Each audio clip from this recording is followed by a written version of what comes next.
Sandalwood ನಲ್ಲಿ ದಶಕಗಳಿಂದ ಕೇಳಿ ಬರ್ತಾ ಇದ್ದ ನಟಿಯರ ಕಿರುಕುಳದ ಕುರಿತಾಗಿ ಈಗ ದೊಡ್ಡ ಧ್ವನಿ ಎದ್ದಿದೆ. ಸ್ಯಾಂಡಲ್ವುಡ್ ನಲ್ಲೂ ನಡೆದಿದೆಯಾ ಸೆಕ್ಸ್ ಟಾರ್ಚರ್? ಇದರ ವಿರುದ್ಧ ಆಯೋಗ ರಚನೆಯಾಗಲಿ ಅಂತ ಸರ್ಕಾರಕ್ಕೆ ಒತ್ತಾಯಿಸ್ತಾ ಇದೆ ಇಡೀ ಸ್ಯಾಂಡಲ್ವುಡ್. ವಿವಿಧ ಕ್ಷೇತ್ರಗಳ 153 ವ್ಯಕ್ತಿಗಳಿಂದ ಸಹಿ ಮಾಡಿದ ಪತ್ರ ಈಗಾಗಲೇ ಸರ್ಕಾರಕ್ಕೆ ಸಲ್ಲಿಸಲಾಗ್ತಾ ಇದೆ.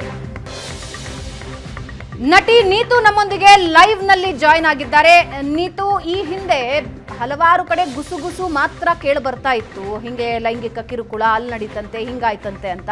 ಕೆಲವು ಸ್ಯಾಂಡಲ್ವುಡ್ ಬಿಟ್ಟು ಹೋದ ನಟಿಯರು ಪರ್ಸನಲಿ ಹೇಳ್ಕೊಂಡಿದ್ದು ನಮಗೆ ಹಿಂಗಿದ್ದು, ಅಂದ್ರೆ ಎಲ್ಲಾ ಕಡೆ ಅಂತಲ್ಲ, ಕೆಲವು ಕಡೆ ಆಗಿರೋ ಅನುಭವದಿಂದ ಅವರು ಸ್ಯಾಂಡಲ್ವುಡ್ನೇ ಬಿಟ್ಟಿದೀವಿ ಅನ್ನೋ ಮಾತು ಕೂಡ ಹೇಳ್ತಾ ಇದ್ದಾರೆ.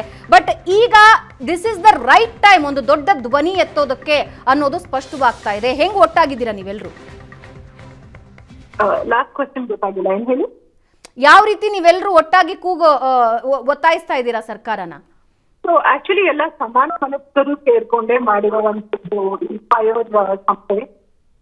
ಏನಂತಂದ್ರೆ ದೌರ್ಜನ್ಯ ಏನಿದೆ, ಹರಾಸ್ಮೆಂಟ್ ಏನಿದೆ, ಸೊ ಇದನ್ನ ನಾವು ಐಡೆಂಟಿಫೈ ಮಾಡ್ಬಿಟ್ಟು ಒಂದು ಸೇಫ್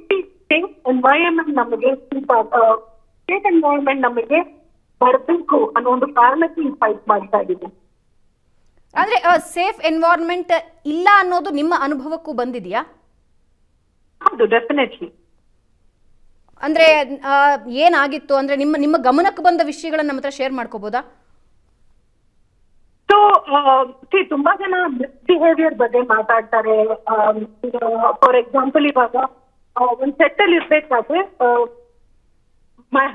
ಕೈಯಲ್ಲೇ ಮುಟ್ಟದ್ ಮಾತ್ರ ಅಂತಲ್ಲ, ಬಟ್ ಆಲ್ಸೋ ಒಂಥರ ವರ್ಡ್ಸ್ ಬರುವಂತದ್ದು, ಕೇಳಕ್ ಆಗದೆ ಇರುವಂತ ಪದಗಳು, ಅನ್ಪ್ರೊಫೆಷನಲ್ ಬಿಹೇವಿಯರ್ ಡೆಫಿನೆಟ್ ನಾನು ನೋಡಿದ್ದೀನಿ ನನ್ನ ಪೋಸ್ಟಲ್ಲಿ.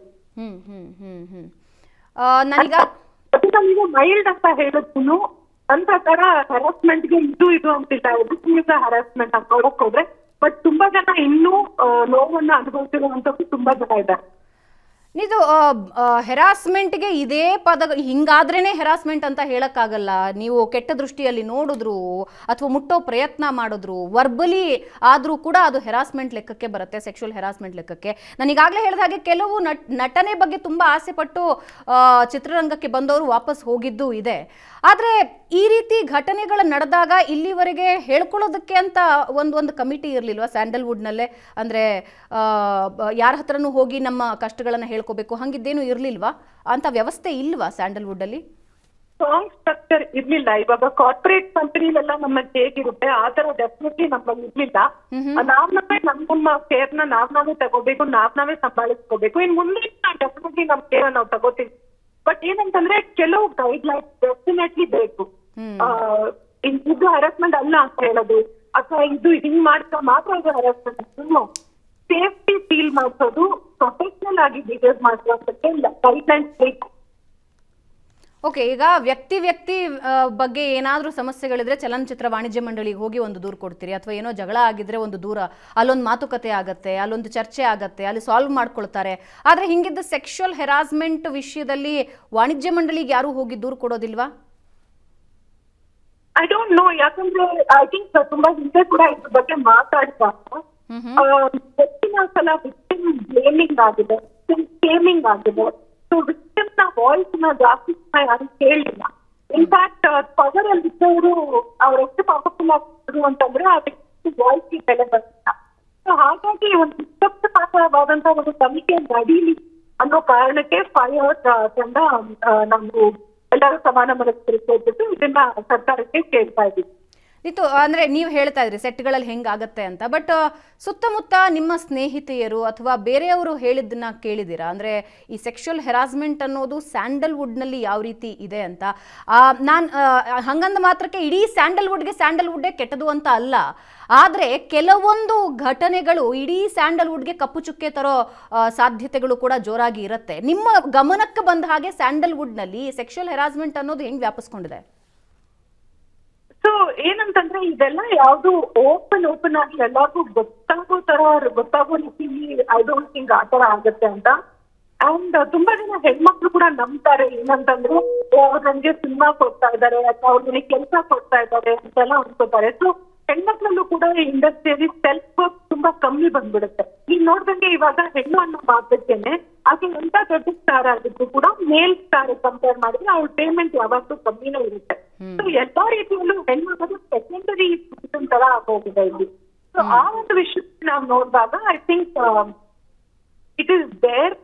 ಆದ್ರೆ ಎಲ್ಲರೂ ಅದನ್ನ ಇಗ್ನೋರ್ ಮಾಡ್ಕೊಂಡು ಮುಂದೆ ಹೋಗುವಂತ ಒಂದು ಪರಿಸ್ಥಿತಿಲಿ ನಾವು ಇದ್ವಿ. ಬಟ್ ಡಾಕ್ಟರ್ ಸ್ಟಾಪ್ ನಾವು ಎಷ್ಟು ಅಂತ ಎಲ್ಲರೂ ಹೋರಾಟ ಮಾಡ್ತಾರೆ. ಸೊ ಒಂದು ಟೀಮ್ ಅಂತ ರಚನೆ ಆದಾಗ ಒಂದು ಸೇಫ್ಟಿ ಬಂದೇ ಬರುತ್ತೆ ಅನ್ನೋ ನಂಬಿಕೆ ನಮ್ದು. ಒಬ್ಬ ನಟಿಯಾಗಿ ಮೊದಲ ಸಿನಿಮಾ ಮಾಡೋದು, ಅದಾದ ನಂತರ ಅದನ್ನ ಮುಂದುವರಿಸ್ಕೊಂಡು ಹೋಗೋದಕ್ಕೂ ಇರೋ ವ್ಯತ್ಯಾಸ ಏನು? ಹೌ ಚಾಲೆಂಜಿಂಗ್ ಒಬ್ಬ ನಟಿಯಾಗಿ ಸಿನಿಮಾ ಇಂಡಸ್ಟ್ರಿಯಲ್ಲಿ ಬೆಳೆಯೋದು ಇವತ್ತು? ಥಿಂಕ್ ಸಕ್ಸಸ್ ಗಿಂತ ದೊಡ್ಡ ಒಂದು ಸಪೋರ್ಟರ್ ಯಾವ್ದಿಲ್ಲ. ಸೊ ಸಕ್ಸಸ್ ಅಂತ ಯಾರಿಗೆ ಸಿಗುತ್ತೆ I think much more easier definite. But I want say ಯಾಕಂದ್ರೆ ಬರೀ ಕಲೆ ಇದ್ದವ್ರು ಕಲೆ ತುಂಬಾ ಟ್ಯಾಲೆಂಟ್ ಇರೋರು ಮಾತ್ರ ಇಲ್ಲಿ ಗೆಲ್ತಾರೆ ಅಂತಾನು ಹೇಳಕ್ ಆಗಲ್ಲ. Because obviously it's glamorous industry. So ಯಾರು ಎಕ್ಸ್ ಮಾಡ್ತಾರೆ, ಹೇಗ್ ಮಾಡ್ತಾರೆ, that is none of my. Right right right thank you so much Neetu Asianet Suvarna news ಜೊತೆ ಮಾತಾಡಿದ್ದಕ್ಕೆ.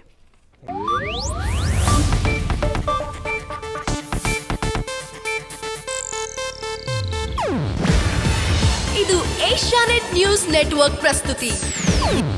ನೀವು ನೋಡ್ತಿದ್ದೀರಾ ಏಷ್ಯಾನೆಟ್ ಸುವರ್ಣ ನ್ಯೂಸ್.